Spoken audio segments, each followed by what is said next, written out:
Live stream চলাকালীন একটি জীবন্ত মানুষের আঙুল, হাত, বিভিন্ন বডি পার্টস কেটে টর্চার করা, নির্মমভাবে গলা কেটে হত্যা করা সবকিছুই দেখানো হয় শুধুমাত্র কিছু টাকার বিনিময়ে। 500 টাকায় নকল পাসপোর্ট, ইলিগেল ড্রাগস থেকে শুরু করে ব্যাংক ডিটেলস, ক্রেডিট কার্ড সবকিছুই পাওয়া যায় খুবই সহজে। ডার্ক ওয়েব ইন্টারনেটের এমন একটি গভীর অন্ধকার কূপ যার কোনো অন্ত নেই। আপনার চিন্তা, ভাবনা, ধারণার বাইরে অনেক কিছু আছে এইখানে।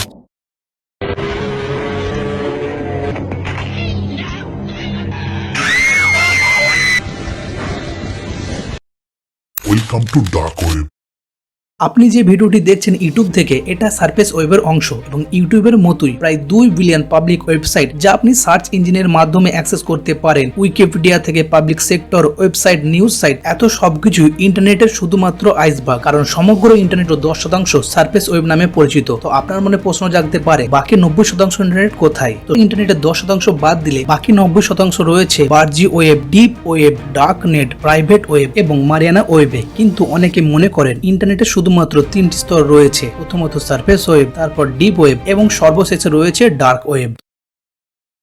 তো এই ওয়েবের সূত্রপাত হয় 1960-এর দশকে। মার্কিন যুক্তরাষ্ট্র শুরু করে ARPANET, advance research project agency network. এটি ছিল একটি পরীক্ষামূলক কম্পিউটার নেটওয়ার্ক যার মাধ্যমে খুব সহজেই অনেক দূরে তথ্য শেয়ার করা যেত। কিন্তু সেই সময় ইন্টারনেট যারা অ্যাক্সেস করত তাদের ডেটা এবং আইডেন্টিটি সিকিউর ছিল না। তাই এই সমস্যার সমাধানের জন্য 1990 দশকে NRL গবেষক ডেভিড গোল্ডস্ল্যাগ এবং পল সিভারসন ইন্টারনেটের নিরাপত্তার অভাব নিয়ে টর তৈরি করেন এবং এই টরের মধ্যে রয়েছে হাই লেয়ারের এনক্রিপশন, যার কারণে ওয়েবসাইট ব্যবহারকারীদের আইপি অ্যাড্রেস এবং ভৌগোলিক অবস্থান ট্র্যাক করা সম্ভব হয় না। যদিও টর শুরু করা হয়েছিল গোয়েন্দা বিভাগ, অ্যাক্টিভিস্ট এবং সাংবাদিকদের জন্য যারা তাদের আইডেন্টিটি গোপন রেখে সঠিক তথ্য প্রচার করবে। কিন্তু বর্তমান সময়ে টরের সাহায্য নিয়ে অপরাধীরা ডার্ক ওয়েবে ইলিগ্যাল প্রোডাক্ট এবং সার্ভিস বিক্রি করে, যেটা খুবই ভয়ঙ্কর। ডার্ক ওয়েব এবং ডিপ ওয়েব দুটি সম্পূর্ণভাবে আলাদা, কিন্তু অনেক মানুষ এটা মিশিয়ে ফেলেন। শুনলে অবাক হবেন, কিন্তু আপনিও ডিপ ওয়েব ইউজ করেন। কিভাবে এটা জানতে চাইছেন? তো আপনি যখন আপনার ইমেল অ্যাকাউন্ট লগ ইন করেন, অনলাইন ব্যাংকিং, সোশ্যাল মিডিয়া ব্যবহার করেন, তখন আপনি থাকেন ডিপ ওয়েবে। ডিপ ওয়েব এমন একটি তথ্য হোস্ট করে যেখানে অ্যাক্সেস করার জন্য আপনাদের একটি ইউজার নেম, পাসওয়ার্ডের দরকার হয়, প্রধানত নিরাপত্তা এবং গোপনীয়তা সম্পর্কিত কারণে। উদাহরণস্বরূপ বলা যেতে পারে Facebook, Instagram, WhatsApp, PhonePe, Google pay, Netflix, medical information, আর্থিক রেকর্ড, একাডেমিক গবেষণা, বৌদ্ধিক সম্পত্তি, গোপনীয় বাণিজ্যিক ডেটা সবকিছুই আসে ডিপ ওয়েবের মধ্যে। অপরদিকে ডার্ক ওয়েব এমন একটি জায়গা যেখানে আপনি সহজে অ্যাক্সেস করতে পারবেন না। তার জন্য বিশেষ কিছু পদ্ধতি এবং সাবধানতা অবলম্বন করতে হবে। যদি আপনি ডার্ক ওয়েবে যেতে চান তো সেখানে কিভাবে যাবেন আমি ভিডিওতে আগে বলবো, তার জন্য ভিডিওটি অবশ্যই শেষ পর্যন্ত দেখুন।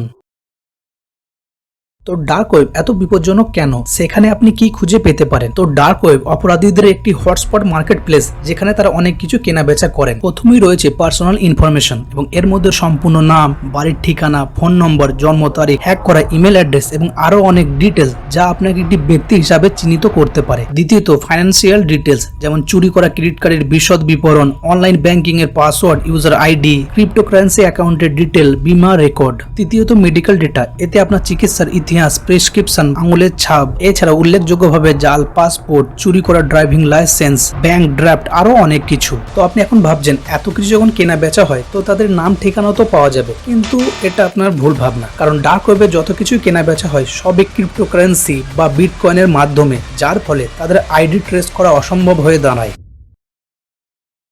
বিভিন্ন ধরনের সাইবার অ্যাটাক, অনলাইন স্ক্যাম থেকে পার্সোনাল ইনফরমেশন ছাড়াও এইখানে হয় অনেক ধরনের অবৈধ ড্রাগের ব্যবসা এবং এই মার্কেট প্লেসে আপনি এমন এমন ধরনের ড্রাগস পাবেন যেগুলো নর্মালি আপনি কোনো জায়গায় পাবেন না, মানে ইলিগাল এবং ব্যান ড্রাগস। এবং এরপরে যেটা আপনাকে বলতে যাচ্ছি সেটা শুনলে আপনার মাথা খারাপ হয়ে যাবে। এখানে আপনি মানুষ খুন করার জন্য হিটম্যান ভাড়া পাবেন। হ্যাঁ, আপনারা ঠিকই শুনেছেন। One or two might exist, and with hitmen it is more. So hitmen are a real thing from history and still in reality. যদি আপনি টাকা দিয়ে কাউকে ভাড়া করেন তবে সে আপনার জন্য কাউকে খুনও করতে পারে। ভাবতে অবাক লাগছে, কিন্তু এটা সত্যি। এসব হয় ডার্ক ওয়েবে। ডার্ক ওয়েবের ইতিহাসে সবথেকে বড় এবং কুখ্যাত মার্কেট প্লেস ছিল সিল্ক রোড, যার মধ্যে 1 লাখেরও বেশি অ্যাক্টিভ ইউজার বা বায়ার ছিল।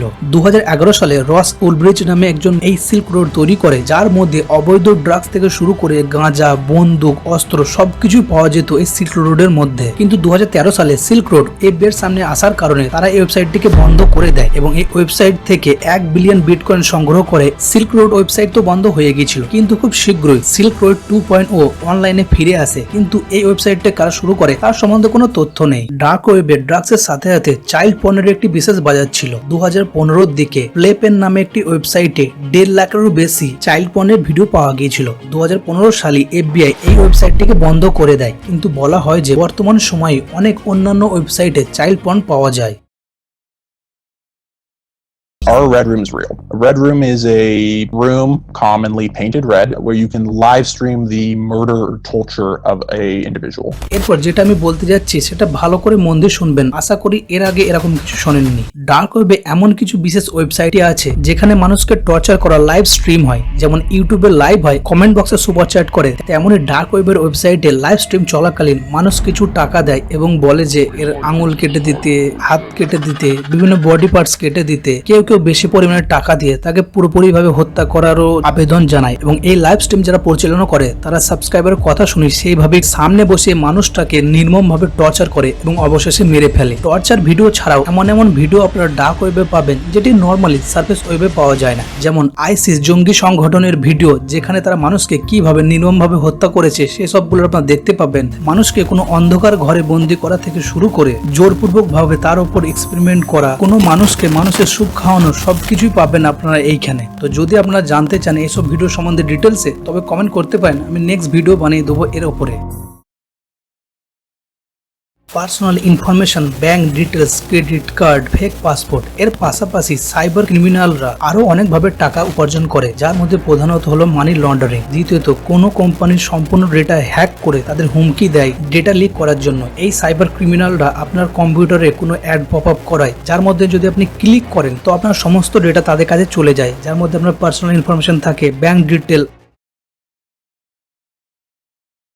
রিপোর্ট অনুযায়ী সাইবার ক্রিমিনালদের জন্য 2022 সালে ক্ষতি হয়েছিল 6.9 বিলিয়ন ডলারের। 2021 সালে অক্টোবর মাসে 9টি দেশের আইন শৃঙ্খলা বাহিনী অপারেশন ডার্ক হান্ট চালায়, যেখানে ইউরোপ এবং মার্কিন যুক্তরাষ্ট্রে 150 জন অভিযুক্তকে গ্রেপ্তার করা হয়েছিল। এই অপারেশনে 31 মিলিয়ন ডলার নগদ এবং ভার্চুয়াল কারেন্সি জব্দ করা হয়েছিল। সেই সাথে 234 কেজি ড্রাগস এবং 45টি আগ্নেয়াস্ত্র। ড্রাগসের মধ্যে ছিল 152 কেজি অ্যামফিটামিন, 27 কেজি ওপিয়ড এবং 25,000-এরও বেশি এক্সট্যাসি বড়ি। হাইড্রা ডার্ক ওয়েবের একটি দীর্ঘস্থায়ী বাজার এবং এটাকেও 2022 সালে বন্ধ করে দেওয়া হয়েছিল। তো ডার্ক ওয়েবের সম্বন্ধে এত কিছু জানার পর আপনার মনে হতে পারে কি বাকি সবার মতো আপনার ডেটাও কি ডার্ক ওয়েবে বিক্রি হচ্ছে? তো দুর্ভাগ্যবশত হ্যাঁ, হতে পারে, কারণ বর্তমান সময়ে ইমেল এবং পার্সোনাল ডেটা আমরা যেখানে সেখানে দিয়ে দিই। সেখান থেকে ডার্ক ওয়েবসাইটের অপরাধীরা খুব সহজভাবে ডেটা চুরি করতে পারে এবং আপনার ডেটা ওখানে খুব কম টাকায় বিক্রি হতে পারে। তো এইসব তোয়াক্কা না করে যদি আপনি ডার্ক ওয়েবে নিরাপদে যেতে চান, তার জন্য আপনাকে কয়েকটি পদ্ধতি অবলম্বন করতে হবে। তো প্রথমত আপনাকে টর ব্রাউজার ডাউনলোড করতে হবে। তারপর আপনাকে নিতে হবে একটি ভালো ধরনের ভিপিএন, যেটা আপনার আইডেন্টিটিকে হাইড করে রাখবে। আপনি আপনার অ্যান্ড্রয়েড ফোন, উইন্ডোজ, ম্যাক যে কোনো জায়গা থেকে ডার্ক ওয়েবে যেতে পারেন। সুবিধার ক্ষেত্রে এটাও বলে দিই, ডার্ক ওয়েবে .com বা .org দিয়ে কোনো ওয়েবসাইট নেই। এখানে আপনার যে কোনো ওয়েবসাইট পাবেন .onion, ONION। তো যদি আপনি ডার্ক ওয়েবে যেতে চান, এসব পদ্ধতি যেতে পারেন। তো শেষে একটা কথাই বলবো, কোনো জায়গায় কোনো ডেটা শেয়ার করবেন না। তো এটা ছিল ডার্ক ওয়েবের উপরে একটি ছোট্ট ভিডিও। আশা করি আপনারা জানতে পেরেছেন ডার্ক ওয়েবের কোন ধরনের নোংরা এবং নির্মম কার্যকলাপ হয়। যদি আপনি আরো কিছু জানতে চান ডার্ক ওয়েব বা ডার্ক ওয়েবের ভিডিওর সম্বন্ধে, তো কমেন্ট বক্সে বলতে পারেন, আমি নেক্সট ভিডিও বানিয়ে দেবো। তো আজকের ভিডিও ছিল এই পর্যন্তই। যদি আপনার ভিডিওটি ভালো লাগে তবে লাইক, শেয়ার, কমেন্ট এবং চ্যানেলটি সাবস্ক্রাইব করে রাখবেন। ধন্যবাদ।